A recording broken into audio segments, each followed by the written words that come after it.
شروع اللہ کے نام سے جو بڑا مہربان نہایت رحم والا ہے۔ یہ ایک سورت ہے جس کو ہم نے نازل کیا اور اس کے احکام کو فرض کر دیا، اور اس میں واضح المطالب آیتیں نازل کیں تاکہ تم یاد رکھو۔ بدکاری کرنے والی عورت اور بدکاری کرنے والا مرد جب ان کی بدکاری ثابت ہو جائے تو دونوں میں سے ہر ایک کو 100 درے مارو، اور اگر تم خدا اور روز آخرت پر ایمان رکھتے ہو تو شرع خدا کے حکم میں تمہیں ان پر ہرگز ترس نہ آئے، اور چاہیے کہ ان کی سزا کے وقت مسلمانوں کی ایک جماعت بھی موجود ہو۔ بدکار مرد تو بدکار یا مشرک عورت کے سوا نکاح نہیں کرتا، اور بدکار عورت کو بھی بدکار یا مشرک مرد کے سوا اور کوئی نکاح میں نہیں لاتا، اور یہ یعنی بدکار عورت سے نکاح کرنا مومنوں پر حرام ہے۔ اور جو لوگ پرہیزگار عورتوں کو بدکاری کا عیب لگائیں اور اس پر 4 گواہ نہ لائیں تو ان کو 80 درے مارو، اور کبھی ان کی شہادت قبول نہ کرو، اور یہی بد کردار ہیں۔ ہاں، جو اس کے بعد توبہ کر لیں اور اپنی حالت سنوار لیں تو خدا بھی بخشنے والا مہربان ہے۔ اور جو لوگ اپنی عورتوں پر بدکاری کی تہمت لگائیں اور خود ان کے سوا ان کے گواہ نہ ہوں تو ہر ایک کی شہادت یہ ہے کہ پہلے تو 4 بار خدا کی قسم کھائے کہ بے شک وہ سچا ہے، اور 5ویں بار یہ کہے کہ اگر وہ جھوٹا ہو تو اس پر خدا کی لعنت۔ اور عورت سے سزا کو یہ بات ٹال سکتی ہے کہ وہ پہلے 4 بار خدا کی قسم کھائے کہ بے شک یہ جھوٹا ہے، اور 5ویں دفعہ یوں کہے کہ اگر یہ سچا ہو تو مجھ پر خدا کا غضب نازل ہو۔ اور اگر تم پر خدا کا فضل اور اس کی مہربانی نہ ہوتی تو بہت سی خرابیاں پیدا ہو جاتی، مگر وہ صاحب کرم امیم ہے، اور یہ کہ خدا توبہ قبول کرنے والا اور حکیم ہے۔ جن لوگوں نے بہتان باندھا ہے تم ہی میں سے ایک جماعت ہے، اس کو اپنے حق میں برا نہ سمجھنا بلکہ وہ تمہارے لیے اچھا ہے۔ ان میں سے جس شخص نے گناہ کا جتنا حصہ لیا اس کے لیے اتنا وبال ہے، اور جس نے ان میں سے اس بہتان کا بڑا بوجھ اٹھایا ہے اس کو بڑا عذاب ہوگا۔ جب تم نے وہ بات سنی تھی تو مومن مردوں اور عورتوں نے کیوں اپنے دلوں میں نیک گمان نہ کیا، اور کیوں نہ کہا کہ یہ صریح طوفان ہے؟ یہ افطرا پرداز اپنی بات کی تصدیق کے لیے 4 گواہ کیوں نہ لائے؟ تو جب یہ گواہ نہیں لا سکے تو خدا کے نزدیک یہی جھوٹے ہیں۔ اور اگر دنیا اور آخرت میں تم پر خدا کا فضل اور اس کی رحمت نہ ہوتی تو جس شغل میں تم منہمک تھے اس کی وجہ سے تم پر بڑا سخت عذاب نازل ہوتا۔ جب تم اپنی زبانوں سے اس کا ایک دوسرے سے ذکر کرتے تھے اور اپنے منہ سے ایسی بات کہتے تھے جس کا تم کو کچھ بھی علم نہ تھا، اور تم اسے ایک ہلکی بات سمجھتے تھے، اور خدا کے نزدیک وہ بڑی بھاری بات تھی۔ اور جب تم نے اسے سنا تھا تو کیوں نہ کہہ دیا کہ ہمیں شایع نہیں کہ ایسی بات زبان پر لائیں؟ پروردگار تو پاک ہے، یہ تو بہت بڑا بہتان ہے۔ خدا تمہیں نصیحت کرتا ہے کہ اگر مومن ہو تو پھر کبھی ایسا کام نہ کرنا، اور خدا تمہارے سمجھانے کے لیے اپنی آیتیں کھول کھول کر بیان فرماتا ہے، اور خدا جاننے والا اور حکمت والا ہے۔ جو لوگ اس بات کو پسند کرتے ہیں کہ مومنوں میں بے حیائی یعنی تہمت بدکاری کی خبر پھیلے، ان کو دنیا اور آخرت میں دکھ دینے والا عذاب ہوگا، اور خدا جانتا ہے اور تم نہیں جانتے۔ اور اگر تم پر خدا کا فضل اور اس کی رحمت نہ ہوتی تو کیا کچھ نہ ہوتا، مگر وہ کریم ہے، اور یہ کہ خدا نہایت مہربان اور رحیم ہے۔ مومنو، شیطان کے قدموں پر نہ چلنا، اور جو شخص شیطان کے قدموں پر چلے گا تو شیطان تو بے حیائی کی باتیں اور برے کام ہی بتائے گا۔ اور اگر تم پر خدا کا فضل اور اس کی مہربانی نہ ہوتی تو ایک شخص بھی تم میں پاک نہ ہو سکتا، مگر خدا جس کو چاہتا ہے پاک کر دیتا ہے، اور خدا سننے والا اور جاننے والا ہے۔ اور جو لوگ تم میں صاحب فضل اور صاحب وسعت ہیں وہ اس بات کی قسم نہ کھائیں کہ رشتہ داروں اور محتاجوں اور وطن چھوڑ جانے والوں کو کچھ خرچ پات نہیں دیں گے۔ ان کو چاہیے کہ معاف کر دیں اور درگزر کریں۔ کیا تم پسند نہیں کرتے کہ خدا تم کو بخش دے؟ اور خدا تو بخشنے والا مہربان ہے۔ جو لوگ پرہیزگار اور برے کاموں سے بے خبر اور ایماندار عورتوں پر بدکاری کی تہمت لگاتے ہیں، ان پر دنیا اور آخرت دونوں میں لعنت ہے اور ان کو سخت عذاب ہوگا، یعنی قیامت کے روز جس دن ان کی زبانیں اور ہاتھ اور پاؤں سب ان کے کاموں کی گواہی دیں گے۔ اس دن خدا ان کو ان کے اعمال کا پورا پورا اور ٹھیک بدلہ دے گا، اور ان کو معلوم ہو جائے گا کہ خدا برحق اور حق کو ظاہر کرنے والا ہے۔ ناپاک عورتیں ناپاک مردوں کے لیے ہیں، اور ناپاک مرد ناپاک عورتوں کے لیے، اور پاک عورتیں پاک مردوں کے لیے ہیں، اور پاک مرد پاک عورتوں کے لیے۔ یہ پاک لوگ ان بدگوئیوں کی باتوں سے بری ہیں، اور ان کے لیے بخشش اور نیک روزی ہے۔ مومنو، اپنے گھروں کے سوا دوسرے لوگوں کے گھروں میں گھر والوں سے اجازت لیے اور ان کو سلام کیے بغیر داخل نہ ہوا کرو، یہ تمہارے حق میں بہتر ہے، اور ہم یہ نصیحت اس لیے کرتے ہیں کہ شاید تم یاد رکھو۔ اگر تم گھر میں کسی کو موجود نہ پاؤ تو جب تک تم کو اجازت نہ دی جائے اس میں مت داخل ہو، اور اگر یہ کہا جائے کہ اس وقت لوٹ جاؤ تو لوٹ جایا کرو، یہ تمہارے لیے بڑی پاکیزگی کی بات ہے، اور جو کام تم کرتے ہو خدا سب جانتا ہے۔ ہاں، اگر تم کسی ایسے مکان میں جاؤ جس میں کوئی نہ بستا ہو اور اس میں تمہارا اسباب رکھا ہو تو تم پر کچھ گناہ نہیں،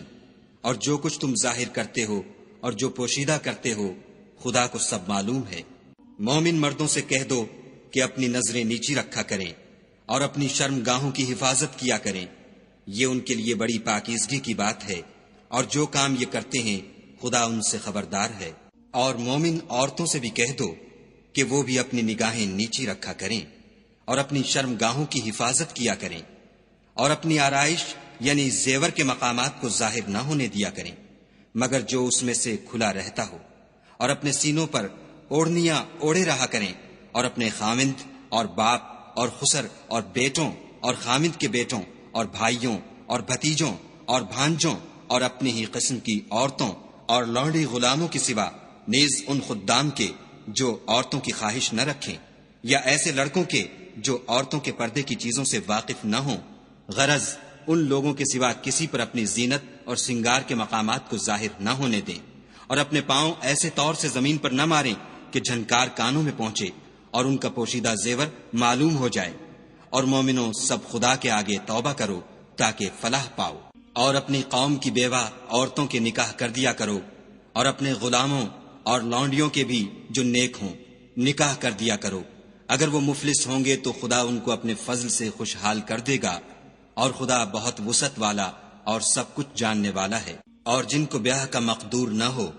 وہ پاک دامنی کو اختیار کیے رہیں یہاں تک کہ خدا ان کو اپنے فضل سے غنی کر دے۔ اور جو غلام تم سے مکاتبت چاہیں اگر تم ان میں صلاحیت اور نیکی پاؤ تو ان سے مکاتبت کر لو، اور خدا نے جو مال تم کو بخشا ہے اس میں سے ان کو بھی دو۔ اور اپنی لونڈیوں کو اگر وہ پاک دامن رہنا چاہیں تو بے شرمی سے دنیاوی زندگی کے فوائد حاصل کرنے کے لیے بدکاری پر مجبور نہ کرنا، اور جو ان کو مجبور کرے گا تو ان بیچاریوں کے مجبور کیے جانے کے بعد خدا بخشنے والا مہربان ہے۔ اور ہم نے تمہاری طرف روشن آیتیں نازل کی ہیں، اور جو لوگ تم سے پہلے گزر چکے ہیں ان کی خبریں اور پرہیزگاروں کے لیے نصیحت۔ خدا آسمانوں اور زمین کا نور ہے، اس کے نور کی مثال ایسی ہے کہ گویا ایک طاق ہے جس میں چراغ ہے، اور چراغ ایک قندیل میں ہے، اور قندیل ایسی صاف شفاف ہے کہ گویا موتی کا سا چمکتا ہوا تارا ہے۔ اس میں ایک مبارک درخت کا تیل جلایا جاتا ہے، یعنی زیتون، کہ نہ مشرق کی طرف ہے نہ مغرب کی طرف۔ ایسا معلوم ہوتا ہے کہ اس کا تیل خواہ آگ اسے نہ بھی چھوئے جلنے کو تیار ہے۔ بڑی روشنی پر روشنی ہو رہی ہے، خدا اپنے نور سے جس کو چاہتا ہے سیدھی راہ دکھاتا ہے۔ اور خدا جو مثالیں بیان فرماتا ہے تو لوگوں کے سمجھانے کے لیے، اور خدا ہر چیز سے واقف ہے۔ وہ قندیل ان گھروں میں ہے جن کے بارے میں خدا نے ارشاد فرمایا ہے کہ بلند کیے جائیں اور وہاں خدا کے نام کا ذکر کیا جائے، اور ان میں صبح شام اس کی تسبیح کرتے رہیں، یعنی ایسے لوگ جن کو خدا کے ذکر اور نماز پڑھنے اور زکوٰۃ دینے سے نہ سوداگری غافل کرتی ہے نہ خرید و فروخت۔ وہ اس دن سے جب دل خوف اور گھبراہٹ کے سبب الٹ جائیں گے اور آنکھیں اوپر چڑھ جائیں گی ڈرتے ہیں، تاکہ خدا ان کو ان کے عملوں کا بہت اچھا بدلہ دے اور اپنے فضل سے زیادہ بھی عطا کرے، اور خدا جس کو چاہتا ہے بے شمار رزق دیتا ہے۔ اور جن لوگوں نے کفر کیا ان کے اعمال کی مثال ایسی ہے جیسے میدان میں ریت کہ پیاسا اسے پانی سمجھے، یہاں تک کہ جب اس کے پاس آئے تو اسے کچھ بھی نہ پائے، اور خدا ہی کو اپنے پاس دیکھے تو وہ اسے اس کا حساب پورا پورا چکا دے، اور خدا جلد حساب کرنے والا ہے۔ یا ان کے اعمال کی مثال ایسی ہے جیسے دریائے عمیق میں اندھیرے جس پر لہر چڑھی چلی آتی ہو، اور اس کے اوپر اور لہر آ رہی ہو، اور اس کے اوپر بادل ہو، غرض اندھیرے ہی اندھیرے ہوں، ایک پر ایک چھایا ہوا، جب اپنا ہاتھ نکالے تو کچھ نہ دیکھ سکے، اور جس کو خدا روشنی نہ دے اس کو کہیں بھی روشنی نہیں مل سکتی۔ کیا تم نے نہیں دیکھا کہ جو لوگ آسمانوں اور زمین میں ہیں خدا کی تسبیح کرتے رہتے ہیں، اور پر پھیلائے ہوئے جانور بھی، اور سب اپنی نماز اور تسبیح کے طریقے سے واقف ہیں، اور جو کچھ وہ کرتے ہیں سب خدا کو معلوم ہے، اور آسمان اور زمین کی بادشاہی خدا ہی کے لیے ہے، اور خدا ہی کی طرف لوٹ کر جانا ہے۔ کیا تم نے نہیں دیکھا کہ خدا ہی بادلوں کو چلاتا ہے، پھر ان کو آپس میں ملا دیتا ہے، پھر ان کو طے بطے کر دیتا ہے، پھر تم دیکھتے ہو کہ بادل میں سے مے نکل کر برس رہا ہے، اور آسمان میں جو اولوں کے پہاڑ ہیں ان سے اولے نازل کرتا ہے، تو جس پر چاہتا ہے اس کو برسا دیتا ہے، اور جس سے چاہتا ہے ہٹا رکھتا ہے، اور بادل میں جو بجلی ہوتی ہے اس کی چمک آنکھوں کو خیرہ کر کے بینائی کو اچکے لیے جاتی ہے۔ خدا ہی رات اور دن کو بدلتا رہتا ہے، اہل بصارت کے لیے اس میں بڑی عبرت ہے۔ اور خدا ہی نے ہر چلنے پھرنے والے جاندار کو پانی سے پیدا کیا، تو ان میں سے بعض ایسے ہیں کہ پیٹ کے بل چلتے ہیں، اور بعض ایسے ہیں جو 2 پاؤں پر چلتے ہیں، اور بعض ایسے ہیں جو 4 پاؤں پر چلتے ہیں۔ خدا جو چاہتا ہے پیدا کرتا ہے، بے شک خدا ہر چیز پر قادر ہے۔ ہم ہی نے روشن آیتیں نازل کی ہیں، اور خدا جس کو چاہتا ہے سیدھے رستے کی طرف ہدایت کرتا ہے۔ اور بعض لوگ کہتے ہیں کہ ہم خدا پر اور رسول پر ایمان لائے اور ان کا حکم مان لیا، پھر اس کے بعد ان میں سے ایک فرقہ پھر جاتا ہے، اور یہ لوگ صاحب ایمان ہی نہیں ہیں۔ اور جب ان کو خدا اور اس کے رسول کی طرف بلایا جاتا ہے تاکہ رسول خدا ان کا قضیہ چکا دیں، تو ان میں سے ایک فرقہ منہ پھیر لیتا ہے، اور اگر معاملہ حق ہو اور ان کو پہنچتا ہو تو ان کی طرف مطیع ہو کر چلے آتے ہیں۔ کیا ان کے دلوں میں بیماری ہے، یا یہ شک میں ہیں،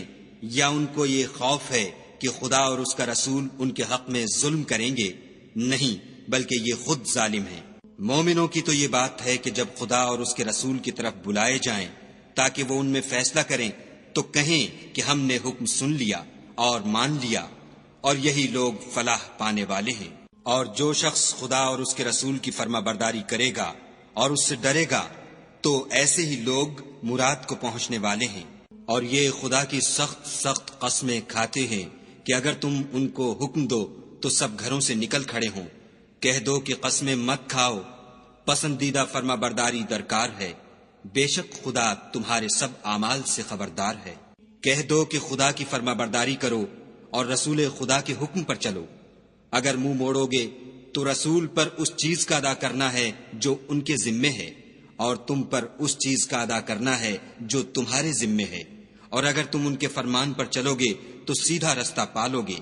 اور رسول کے ذمے تو صاف صاف احکام خدا کا پہنچا دینا ہے۔ جو لوگ تم میں سے ایمان لائے اور نیک کام کرتے رہے،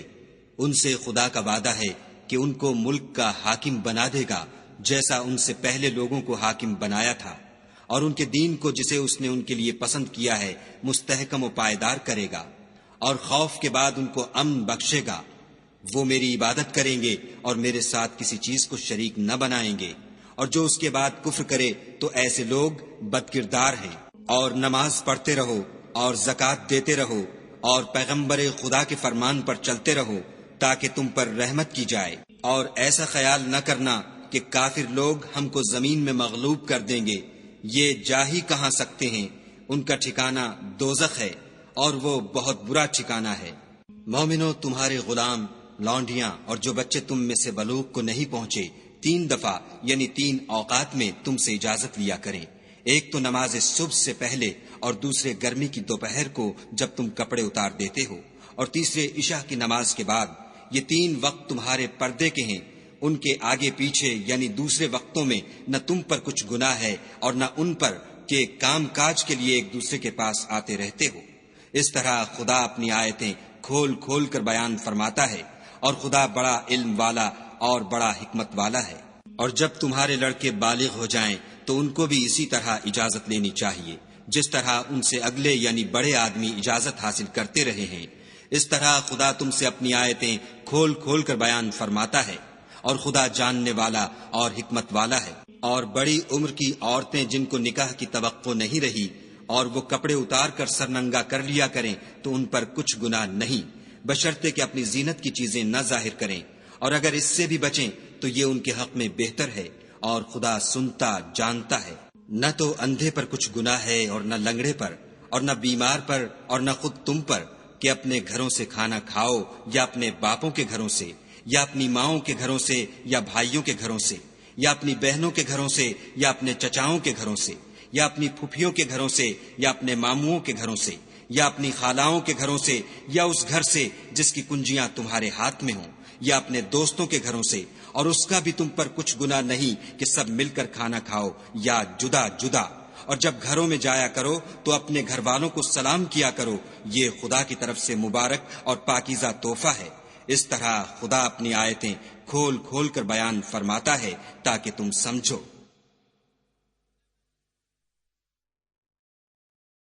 مومن تو وہ ہیں جو خدا پر اور اس کے رسول پر ایمان لائے، اور جب کبھی ایسے کام کے لیے جو جمع ہو کر کرنے کا ہو پیغمبر خدا کے پاس جمع ہوں تو ان سے اجازت لیے بغیر چلے نہیں جاتے۔